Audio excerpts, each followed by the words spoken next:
नमस्कार मित्रांनो, कायद्याचं बोला यूट्यूब चॅनलमध्ये आपल्या सगळ्यांचं हार्दिक स्वागत आहे. आज आपण बघणार आहोत types of land according to revenue department, म्हणजे महसुली खात्याप्रमाणे जमिनीचे वेगवेगळे प्रकार. खुर्द आणि बुद्रुक. महाराष्ट्रामध्ये खूप ठिकाणी गावांच्या नावापुढे खुर्द आणि बुद्रुक असे शब्द दिसतात.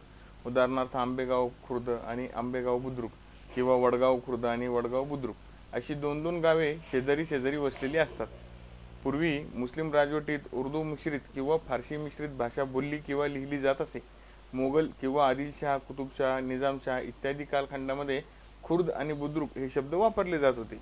एखाद्या नदीमुळे एका गावचे दोन भाग पडत असेल तर ते दोन भाग समसमान कधीच नसत. एक भाग छोटा तर दुसरा भाग मोठा असे. त्यातील मोठा भाग असलेल्या गावाला बुजुर्ग आणि छोटा भाग असलेल्या गावाला खुर्द असे म्हणत. बुजुर्ग म्हणजे मोठा आणि खुर्द म्हणजे चिल्लर किंवा छोटा, अशा अर्थाने त्या गावाच्या दोन्ही भागांना खुर्द आणि बुजुर्ग असे संबोधले जाई. पुढे बुजुर्ग या शब्दाचा अपभ्रंश होऊन बुद्रुक असा शब्द तयार झाला. नंतर आपण पाहूयात पोकळीस्थ क्षेत्र. म्हणजे सातबाऱ्यामध्ये क्षेत्र तर नमूद असते, मात्र प्रत्यक्षात ते क्षेत्र तिथे भरत नाही, त्याला म्हणायचं पोकळीस्थ क्षेत्र. बिननंबरी जमीन म्हणजे महाराष्ट्र जमीन महसूल अधिनियम कलम 2 पोट कलम 37 अन्वये ज्या जमिनींना भूमापन क्रमांक देण्यात आलेला नाही अशा सरकारी जमिनी त्यांना म्हणायचं बिननंबरी जमीन. मग ओलिताची जमीन. कोणतीही पाटबंधाऱ्याच्या बांधकामाद्वारे जलसिंचन प्राप्त होणारी जमीन म्हणजे ओलिताची जमीन. मग बाधित परिमंडळ. एखाद्या प्रकल्पाच्या संबंधात त्या प्रकल्पामुळे बाधित झालेल्या परिमंडळाचे क्षेत्र म्हणून घोषित केलेले क्षेत्र म्हणजे बाधित परिमंडळ. मग भोगवाट्याची जमीन म्हणजे भोगवाटादाराने धारण केलेल्या जमिनीचा भाग. भोगवाट्यात नसलेली जमीन म्हणजे भोगवाटादार, कुळ किंवा शासकीय पट्टेदार यांनी धारण केलेल्या जमिनीखेरीज गावातील जमीन. दुमाला जमीन म्हणजे ज्या जमिनीचा महसूल वसूल करण्याचा शासनाचा अधिकार पूर्णतः किंवा अंशतः दुसऱ्या एखाद्या व्यक्तीकडे मालकी हक्काने हस्तांतरित होतो, अशा जमिनीला दुमाला अर्थात इनामी जमीन असे म्हणतात.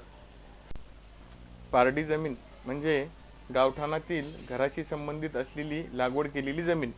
गावठाण किंवा गावातील जागा म्हणजे महाराष्ट्र जमीन महसूल अधिनियम कलम 122 अन्वये निश्चित करण्यात आल्याप्रमाणे गावाच्या, नगराच्या किंवा शहराच्या जागेमध्ये समाविष्ट असलेली जमीन. वाडा जमीन म्हणजे गुरेढोरे बांधण्यासाठी किंवा पीक किंवा वैरण खत किंवा तत्सम इतर वस्तू साठवण्यासाठी वापरलेली गावठाणातील खुली जागा असा होतो. खजान जमीन किंवा खार जमीन म्हणजे जी जमीन लागवडीखाली आणता येते आणि ती समुद्र किनाऱ्यालगत असते व ती भरतीमुळे पाण्याखाली जाते, तिला खजान जमीन असे म्हणतात. नजूल जमीन म्हणजे दीर्घ मुदत किंवा अल्पमुदत भाडेपट्ट्यावर किंवा ना भरपाई करारावर दिलेल्या जमिनीसह इमारत, रस्ता, बाजार, क्रीडांगण यासारख्या अकृषक प्रयोजनांसाठी किंवा इतर कोणत्याही सार्वजनिक प्रयोजनासाठी वापरण्यात येत असेल किंवा ज्या जमिनीचा भविष्यात असा वापर होण्याची शक्यता असेल अशी शासकीय जमीन म्हणजे नजूल जमीन होय.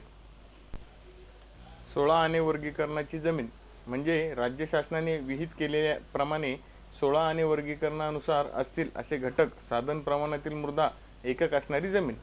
आकारी पडजमीन म्हणजे शेतजमिनीचा महसूल तगाई अथवा अन्य शासकीय देय रक्कम भरू न शकणाऱ्या खातेदाराची जमीन जप्त करून ती जिल्हाधिकाऱ्यांच्या व्यवस्थापनाखाली आणता येते, तिला आकारी पडजमीन असे म्हणतात. नंतर ही जमीन सोडवता सुद्धा येते कलेक्टर साहेबांकडनं. मळईची जमीन किंवा जलोड जमीन म्हणजे कोणत्याही नदीच्या किनाऱ्याजवळ चिखल, वाळू, माती व इतर पदार्थांचा गाळ साचून नदीच्या काठावर किंवा पात्राच्या किंवा समुद्राच्या बाजूला नकळत हळूहळू नाव्याने तयार होत जाणारी जमीन. अशा जमिनीचा वापर शेतीसाठी करता येतो. अशी जमीन 1 एकराहून कमी असल्यास किंवा किनाऱ्यालगतच्या भोगवाटेदाराच्या मूळ धारण जमिनीच्या क्षेत्राच्या 1 पेक्षा कमी असल्यास तिचा तात्पुरता महसूलमुक्त उपयोग लगतच्या शेतकऱ्याला करता येतो. अशी जमीन 1 एकराहून अधिक असेल तेव्हा जिल्हाधिकारी यांच्याकडून महाराष्ट्र जमीन महसूल अधिनियम कलम 32 पोट कलम 1 मध्ये तरतूद केल्याप्रमाणे किनाऱ्यालगतच्या भोगवाटेदारास वार्षिक आकारणीच्या तिपटीहून अधिक नाही अशा किमतीत ती देऊ शकतात. धौत जमीन म्हणजे एखाद्या भूमापन क्रमांकातील कोणताही भाग धुपीमुळे कमी होणे त्याला धौत जमीन असे म्हणतात. असा कमी झालेल्या जमिनीचा भाग अर्ध्या एकराहून जास्त असेल तर तिच्या धारकास महसूल आकारणीत प्रमाणशीर कपात करून घेण्याचा हक्क असतो. भूमापन क्रमांकाचे एकूण क्षेत्रफळ, त्याची आकारणी व धुपीमुळे गेलेले कमी झालेले क्षेत्र विचारात घेऊन अशी कपात करावयाच्या आकारणीची रक्कम जिल्हाधिकारी ठरवतात. गाळपेर जमीन राज्य शासनाकडे निहित असेल अशी नदी, नाले, तलाव, सरोवर, जलाशय, बांध, पाट, जलमार्ग आणि सर्व स्थिर आणि प्रवाही पाण्याच्या तळाशी स्थित असलेली जमीन, जी नैसर्गिक प्रक्रियेमध्ये पाणी कमी झाल्यामुळे दिसू लागते आणि सामान्यतः कृषीसाठी उपलब्ध होते. त्यावेळी अंमलात असलेल्या विधीन्वये राज्य शासनाकडे विहित असतील असे नदी, नाले, तलाव, सरोवर, जलाशय, बांध इत्यादी सर्व स्थिर व प्रवाही पाण्याच्या तळाशी स्थित असलेली जमीन म्हणजेच गाळपेर जमीन होय.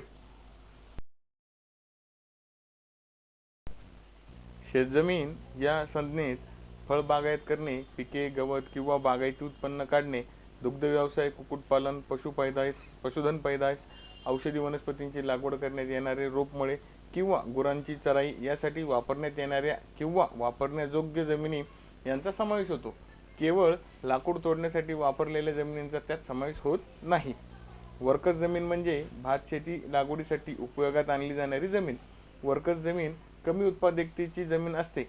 या जमिनीचा वापर पावसाळ्यात नाचणी आणि वरई इत्यादी सारख्या कमी दर्जाची पिके काढण्यासाठी केला जातो. त्याला वर्कस जमीन असे म्हणतात.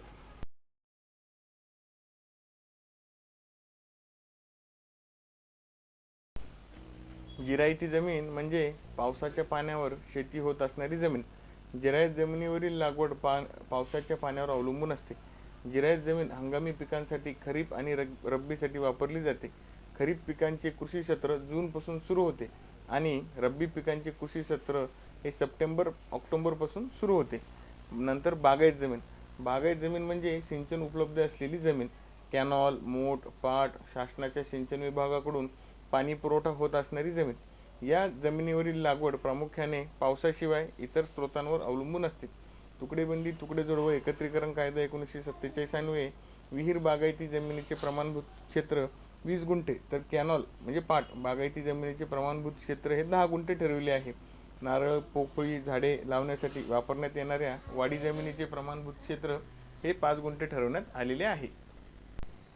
सगळ्यात महत्त्वाचं म्हणजे जमीन, आपण याची व्याख्या बघूया. जमीन या संज्ञेत जमिनीपासून मिळावयाच्या फायद्याच्या आणि भूमीस संलग्न असलेल्या वस्तूंचा किंवा भूमीस संलग्न असलेल्या वस्तूंशी कायम जोडलेल्या वस्तूंचा, कोणत्याही वस्तूंचा आणि तसेच गावांच्या किंवा निश्चित केलेल्या इतर प्रदेशांच्या महसुलातील किंवा खंडातील हिस्सा किंवा त्यावर आकार यासह असलेल्या मोकळ्या जमिनीचा समावेश होतो. त्याला जमीन असे म्हणतात. या भागामध्ये आपण विविध शेतजमिनींचे प्रकार बघितले. अजून जर कोणाला अजून काही शेतजमिनींचे प्रकारांची माहिती हवी असेल तर त्यांनी कमेंट बॉक्समध्ये कळवा. मी त्यांना माहिती देण्याचा पूर्ण प्रयत्न करेल. आणि या चॅनलवर आपण शेतीविषयक वेगवेगळे व्हिडिओ अपलोड केलेले आहे, ते अवश्य बघा. आणि अजून काही शंका असली तरी कमेंट बॉक्समध्ये टाईप करा. धन्यवाद.